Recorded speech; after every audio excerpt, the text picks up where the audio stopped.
Kailan ka pumasok sa pagninegosyo?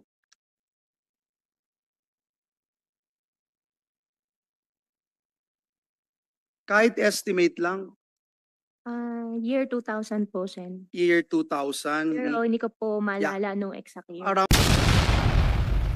around that date, no, more or less. Opo. So, tinuruan ka ba ng tatay mo na magnegosyo? Hindi po natuloy dahil hindi po natuloy dahil hindi po nakumpleto po yung O magkano down pera. payment mo? Down payment po is One With point, indulgence, one point from Senator no, Joel. just a confirmation of this information, Madam Chair. First of all, Madam Chair, I'd like to commend yung PAOK kasi parang sila lang yung kausap natin dito from the very first hearing, and every time we get the chance to meet with them, laging merong developments, nakikita natin, may nahuhuli, may nakakasuhan, ito na yung ginagawa. Nakaschedule po. I just wish, Madam Chair, na ganun din yung pagkilos ng ibang ahensya ng pamahalaan din. So I laud the efforts of our chairperson to really push the different agencies of the government to help us in this investigation. Kasi parang until now, parang hindi nyo kami natutulungan, no? Laging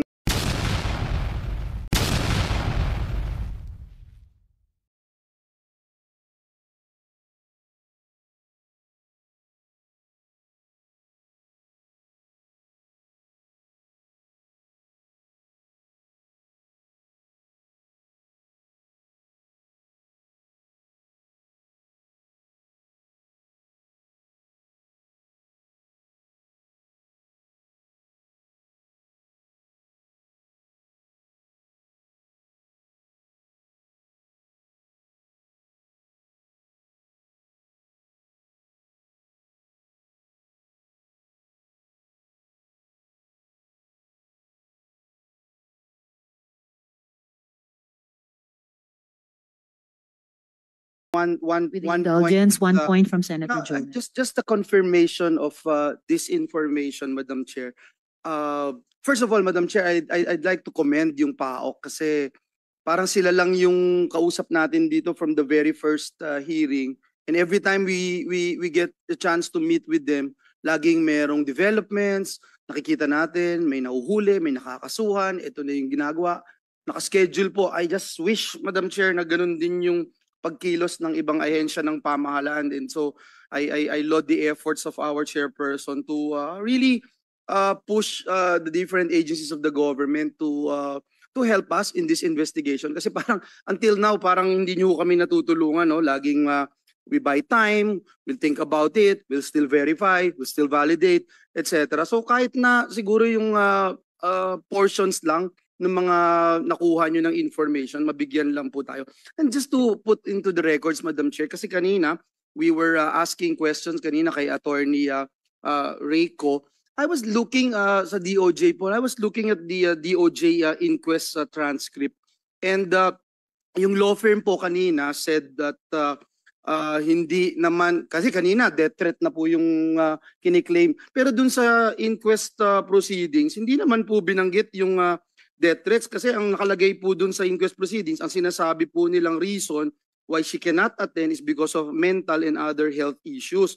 In fact, they were given several postponements, Madam Chair. So just to confirm this information from the DOJ, kasi alam natin, si Attorney Ko is here to defend the integrity of his firm, pero yung transcript po ng inquest proceedings will support the fact that they kept on stating that they were always in communication with alias Alice and Guo Huaping, no? And all of a sudden ngayon biglang hindi na makausap at dahil daw sa death threat, pero dito po sa inquest proceedings transcript ang nakalagay dito laging masama ang pakiramdam kaya hindi po siya nakaka-attend. May we ask the DOJ to confirm this, Your Honors? Briefly, please, Prosecutor Gatdula. Yes, Madam Chair. Your Honor, yes, we confirm the content of the transcript, Your Honors. Thank you, Madam Chair. That is all, and thank you, Senator Gatchalian. Salamat, Senator. Thank you, Senator Joel. Senator Sherwin, you have the floor. Thank you, Madam Chairperson. And I'd like to also support the statement of Senator Joel in commending PAOK for taking the lead in a lot of the raids that transpired over the last few months. And sad to say, even though that they have been doing a lot of raids, but their manpower complement is not sufficient in order to sustain more operations like that. That's why I am seeking the support of our colleagues, Senator Joel, Senator Francis, Senator Risa, to use the budget season to increase the budget of PAOK. Mabigyan sana sila ng mas marami pang tao, tulong, abogado, because they also need legal support. No? Very technical itong kanilang ginagawa. Madam Chair, And at the proper time, I'll I seek the associate support. myself with that proposal. Salamat, Majority Leader. Thank Please you, proceed, thank you, Senator thank Fernandez. you for that. At the proper time, when we discuss the budget of PAOK, and we'll make the necessary amendments. So, Madam Chair, thank you again for the time. Maraming salamat po. And ito na discuss na ho natin to. I remember during the last hearing, the second hearing in particular, kasi nagtataka tayo kung paano nga nakapasok yung pera dito. And I'll show a time lapse, no, that our team compiled on yung developments na nangyari sa Pogo Hub sa Bamban, no? At nag-consult kami sa mga engineers kung magkano yung ginagastos per year, no, sa pagtatayo nitong Pogo Hub. So nag-umpisa yan 2018. Makikita natin bukid na bukid pa at that time, no? Wala that structure there is the Municipal Hall of Bamban. Sige. So makikita natin 2019 nag-umpisa yung development, may earthworks. Tapos nag-umpisa na gumastos 2020, 2021, gumastos na rin sila ng 4 billion. What's the next? Yan. So dahan-dahan tumatayo yung building, pinapatayo yung building. 2022, gumastos sila ng about 2.3 billion. And in 2024, after the project, can you go back to that? The range that we got is between 6.1 billion to 7 billion in terms of cost of that building. Can you go back? Carla? Yan. Let's go to the yung pinakadulo. Mabagal lang po yung internet. Yan. So this is the high side, no? It's a range because wala ho kaming actual plans, but it's about 6.1 to 7.6 billion yung range niya. So makikita natin nag-umpisa siya around 2018 more or less, no? And pinakita ko na rin to last time kay Ms. Go Huaping, yung kanyang check and cash deposits. Nilabas nga yung ano. And nag-umpisa yung kanyang mga deposits from 2018 all the way to 2024, amounting to 1.9 billion pesos, no? Direct to her personal accounts. Interestingly, 600 million in cash ang dineposit and 1.2 billion in checks. At yung timing is kikita natin, pinakita natin yung timing ng pagpapatayo. So makikita natin dito yung timing ng deposit sa kanya, pumasok rin doon sa pagpapatayo. So my question kay Ms. Go Huaping is saan nanggaling itong perang to? Dahil pumasok to sa account mo, alam mo kung sino ang naglagay dito. Dahil we also check yung tax payments, yung corporate papers, walang ganun nakita na pumapasok sa account mo. So saan nanggagaling itong perang to? Go Huaping. Sen, I refer pa rin po dun sa AMLAC cases ko po na na-file. I invoke myself for this question po. Yeah, but ito ang time mo para matulungan mo ang gobyerno sa pagtutukoy kung sino yung mga taong nagpapasok nitong pera sa iyong account. Opo, Sen. At dahil po finailan po ako ng AMLAC po, sasagutin ko po sa korte po. Sorry po. Meron tayong BIR dito. Do we have any? Yes, Senator Sherwin, nandito po ang BIR. But Pwede bang lumapit? sana guwaping, no, kasi sinasabi mo madalas na wala kang kinalaman. But this is a chance for you para matulungan mong gobyerno habulin yung mga taong nagpapasok. Itong perang ito kasi pwedeng pumunta to sa drugs, pwedeng pumunta sa kidnapping, pwedeng pumunta sa ibang illegal activities. Ulitin ko, sino ang nagpasok nitong perang ito sa account mo? Sen, for the question po, dahil may AMLAC cases na po ako, I invoke my right po. Sorry po. And then, are you still in the same, no? I'll go to QJJ Farm. Pinakita ko na rin to last time. And, but itatali ko ito doon sa construction timing ng Pogo Hub sa Bamban. Pag makikita rin natin dito, nung mga initial before 2018, maliliit lang in deposits, biglang lumaki siya from 2018 all the way to 2024.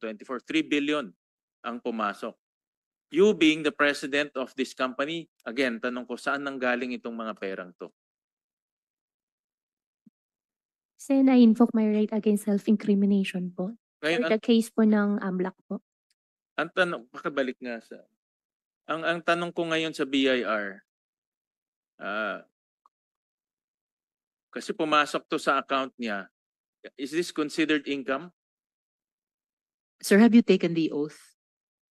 Yes po. All right. Please address the question of Senator Sherwin. It should po. It should. It's good. Dapat income to, di ba? Yes po. Anong fina-file pag income? Income tax return po. Natignan nyo na ba ito? Subject po sa investigation namin po. Pero opo, yun po yung isa sa mga tinitingnan po namin. Okay. Nag-umpisa na investigation. Yes, sir.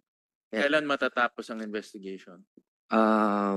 May mga initial na file na po kami. Pero The first one kasi is only on the alleged transfer, di ba? yes, opo. Capital gains and documentary stamps yata ang, Yes, if opo. I remember it correctly. Mm. But on income, Well, we are delving deeper po. Kasi po, mukhang malalim pa po yung mga pwede nating makita po. Pero yeah, but submit to this committee yung updates Status. on the investigation. yes po. Please do that, sir. And then bago kayo magpatuloy, Senator Sherwin, gusto ko lang i-acknowledge yung pagdating ni Senator JV. Salamat Okay. po.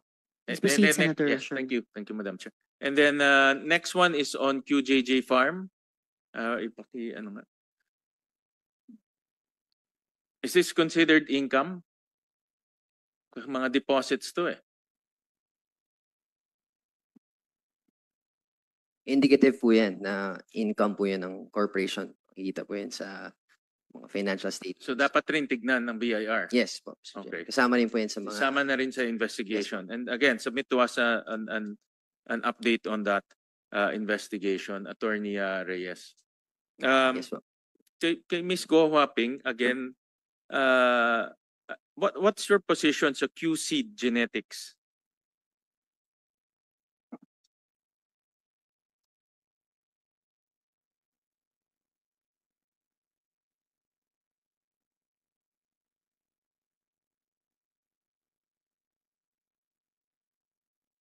Co-hopping. Anong position mo sa QC Genetics?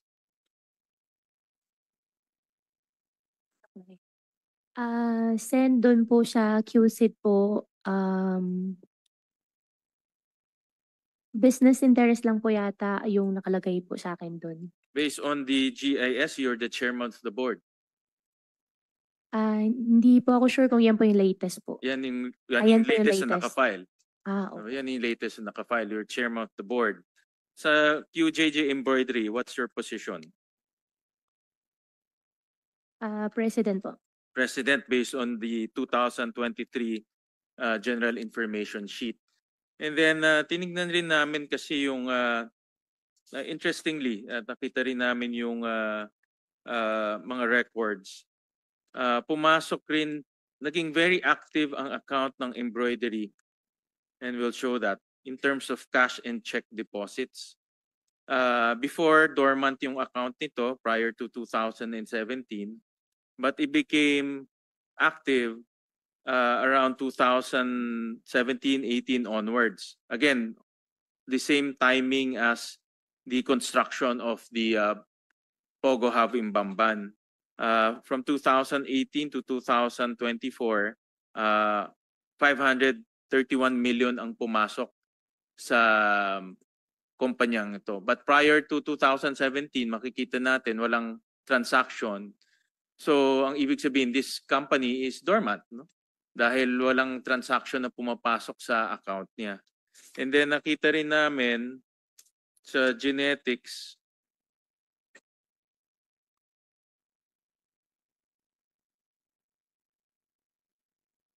prior to 2021, wala ring transactioning account. It's a dormant account. And then pumasok na pera between 2018 to 2024, 279 million pesos. No? Almost the same time as nung pinapatayo yung Pogo Hub sa Bamban.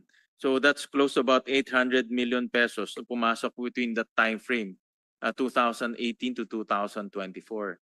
Kayo being the chairman of the board of QSeeds Genetics at QJJ Embroidery, tanong ko ulit, saan nanggaling yung pera?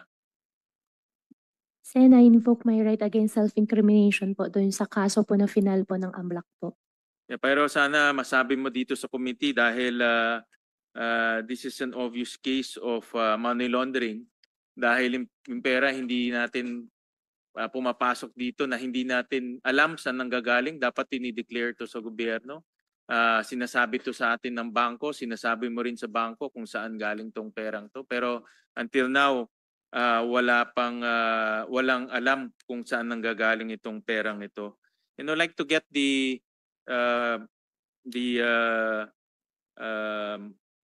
some comments from AMLAC in terms of the cases that were filed.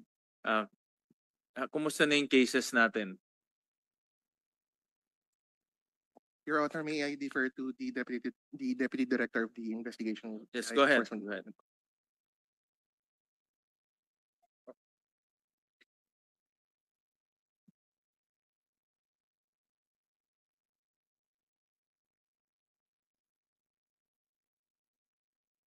Attorney Arpon.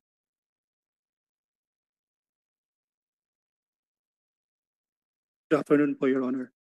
At present, Your Honor, we have been granted a bank inquiry authority by the Court of Appeals, and we are gathering information based on that bank inquiry order, Your Honor.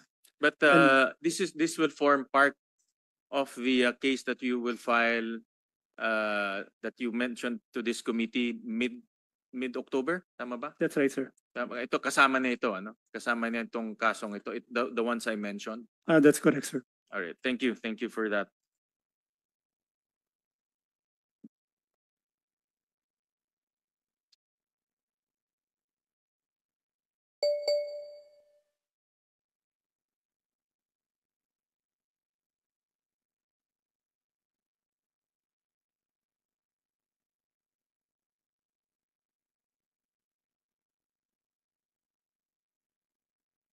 Thank you for that. I'll go to, we also took a look at the disbursement. So ito yung mga pumapasok na pera. We have established about 5.8 billion pumasok to the accounts of Alice Go, QJJ Embroidery, QJJ Farm, Q Genetics, all being led by Alice Go, either as chairman of the board or the president of the company. We also look at the disbursements, kung saan pumupunta yung pera. And interestingly, may nakita kaming based on the reports that we saw, that in the Alice Go accounts, nag-issue siya ng 1.2 billion 1.1 billion in a span of from 2018 to 2024. These are the checks issued during those times. Pumasok 1.9 billion to his account, lumabas 1.1 billion between 2018 and 2024. And I keep emphasizing itong time frame dahil dito pinatayo yung Pogo Hub sa Bamban. No? Dito nag-umpisa mabuo, no, yung Pogo Hub sa Bamban. So I would like to ask si Ms. Go Huaping, sino yung mga binayaran nitong mga checks na ito? Sen, I think may record po sa office para po dun sa mga payees po ng mga checks. But tell me, sabihin mo na, I'm sure may naaalala ka ano yung mga binayaran nitong mga checks na ito during 2018 to 2023. And we have the record so we can validate it. Actually, opo, Sen, ma-validate nyo naman po. Pero definitely wala pong sinasabi nyo po na pinatayo po ng Pogo Hub po sa Bamban po. Yan po yung para sa farm lang po. Pero hindi mo masabi saan nanggaling yung pera. Ba't hindi mo rin masabi saan pumunta yung pera? Sen, dahil po may sinampa na po sa akin kaso po sa AMLAC. Kaya Kasi pag I titignan invoke natin my yung right po. timeline before 2018, halos walang lumalabas sa account mo. No, makikita natin 19 million, 16 million, biglang naging 200 million, 2019, 292 million, 2020. Exactly the same time nung pinapatayo yung Pogo Hub sa Bamban. So gusto namin malaman ngayon kung sino yung mga binabayaran nitong account na ito, amounting to 1.1 billion pesos. So just give us 1, 2, 3 suppliers, payees. Sen, hindi ko po talaga maalala po yung mga payees po. Pero for sure po, mache-check Are you din po willing to namin. submit it to the committee? Ito-double check ko po kung nasa amin pa po yung mga records po. Siyempre, nasa inyo naman yung records. Imposible naman. This is only 2022, 2023. Yung iba, 2024 pa. Sino ba nagtatago ng records mo? Sa office po. Pero But sino yung humahawak ng records mo? Ito, for this account. for the account po, yung mga bank transactions po na account po, nasa computer ko po.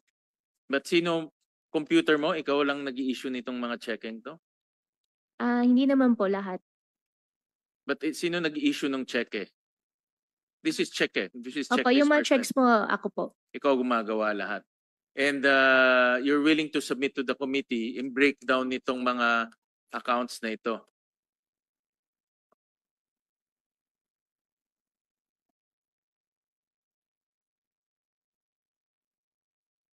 You're willing to submit to the committee yung breakdown nitong 1.1 billion na dinisperse ng accounts mo. Sen, sige po, pagka... Yes or no lang? Are you Opo, submitting it? paglabas ko po, tsaka ko po siya mabibigyan ko po kayo ng record po. Kasi nasa akin po yung record. Meron ka bang tao na humahawak nitong mga accounts mo? Wala po, Sen. So ikaw lang personal na humahawak nito? Opo, ako po. Alright. And if allowed, hindi ko sinasabi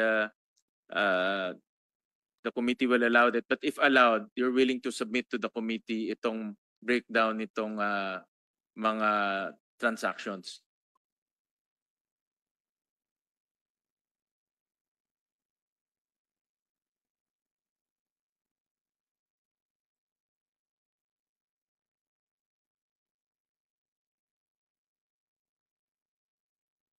Huaping. Sen, ito double check ko po. What will you double check? Ito-double check ko po yung mga records po ng mga payee po. Hindi, para maklaro tayo. Willing ka ba i-submit o hindi? Hindi po. O kanina sabi mo mag-submit mo, ngayon check mo, tapos Kasi ngayon hindi na. nag-worry po kasi ako dahil sinampan po ako ng AMLAC. Baka mamaya magamit po against me po. Doon lang But po ako kanina sinabi nag-worry. mo na isasubmit mo. Tapos i-check mo. Opo, ito-double check ko po. Tapos magsasubmit pa ako sa inyo. O ngayon magsasubmit ka ulit. Opo, magdo-double check. Ipaglabas ko po, ito-double check ko po. So naguguluhan kami, isasubmit mo ba o hindi? Ito-double check ko po, tapos magsasubmit po ako. So isasubmit mo. Opo, magdo-double check po ako, tapos magsasubmit po ako sa inyo. Medyo pinapaikot-ikot tayo, Madam Chair, about that. Will late at the proper time, Madam Chair, will issue a subpoena to subpoena the records. Apparently, hawak niya naman yung records, so we will, well, I'll make the motion now. I move to subpoena the records pertaining to the payment of using those bank accounts, Mr. President. Second the motion, Madam Chair. Motion duly made and seconded and so ordered, COMSEC. Thank you, Senator Sherwin. Thank you, Madam Chairman. Can I? Senator Joel, well, I'll get my notes pa. Yeah, thank So you. Senator Joel. Yeah, I will propound Related questions question. already raised by Senator Sherwin kay Guo Huaping. And I'm very much aware of your rights and your right to self-incrimination. Alam ko din yun, and we wanted to protect you from exercising your right, alias Alice. Gusto ko lang malaman, kailan ka pumasok sa pagninegosyo?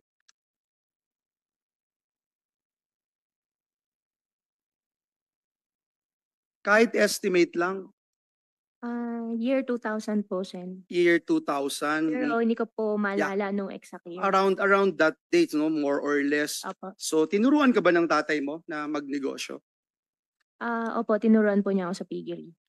Piggery lang o embroidery kasama? Kasi, di ba, malago yung, sabi mo nun, yung embroidery business ng tatay mo ay malago doon sa China. Kaya nga, you made mention na once in a while, nabibigyan ka ng tatay mo, nabibigyan 500,000, sometimes 1 million, sometimes 2 million, because malago yung embroidery business niya sa China. Is that correct, Your Honor? Opo. So tama. No, anong ginagawa mo na bago ka pumasok sa negosyo, pinag-aaralan mo? I'm sure tinuruan ka ng tatay mo, sabi mo nga, pinag-aaralan mo bago ka pumasok o magtayo ng isang negosyo, bago mag-invest. Is that the correct statement? Opo. Nag-umpisa po ako, may piggery na po kami. May piggery na. So again, again, to repeat the question, when ikaw papasok ka sa isang negosyo, tinitingnan mo, pinag-aaralan mo before you go or invest. Tama, okay. The answer is yes, Madam Chair. May mga negosyo ka ng ilang taon na pag tinitignan namin yung mga records dito, puro palugi. At yung iba, talagang lugi.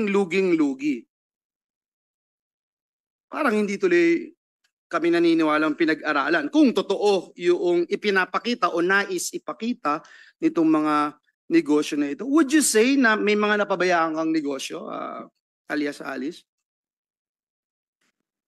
Napabayaan ka na negosyo? Sen, anong company po? Whatever it is, because I can name one. For example, QJJ Embroidery, if we can show slide 1. Yung QJJ Embroidery, ang nire-report dito, kumikita ng 720,000 noong 2023, 440,000 noong 2022. Pero pag tinignan mo yung mga expenses ng kumpanya, sobrang laki.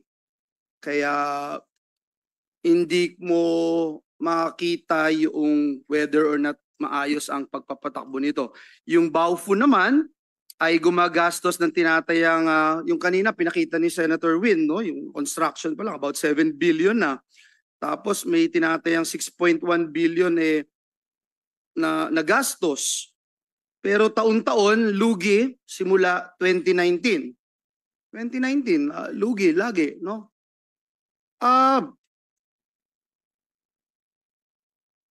Ang question, paano nito nababayaran yung construction kung lugi? Sen, yung pong Baofu, hindi po siya sa akin. At hindi rin po ako nagbabayad ng construction. Hindi lang. And for that po, I invoke my right against self-incrimination po. Binanggit yung kuryente, invoking the right to self-incrimination. Anyway, kasi parang trend po, Madam Chair, na laging mas mataas yung expenses ng mga kumpanya niya kesa sa kanyang kinikita. Hindi ko alam kung operational po ito, no? Let me show you another slide. Itong slide 3. Pag tinignan niyo po, ganyan din po, no? Bakit ang QJJ? Kanina, lagi mong binabanggit yung QJJ. Ito, di ba? Yung QJJ. In fact, sabi mo nun na ang source ng income mo bago ka maging mayor ay ang QJJ Farms. Nasa record po namin yun. Opo. Yes, you said that. Yes. Bakit yung QJJ embroidery? Can we show QJJ embroidery na may expenses sa labor? Can we show that? May expenses ka sa labor pero wala itong rehistradong empleyado sa SSS, PhilHealth at Pag-ibig, Madam Chair. Ano kaya ang dahilan dito, Madam Chair?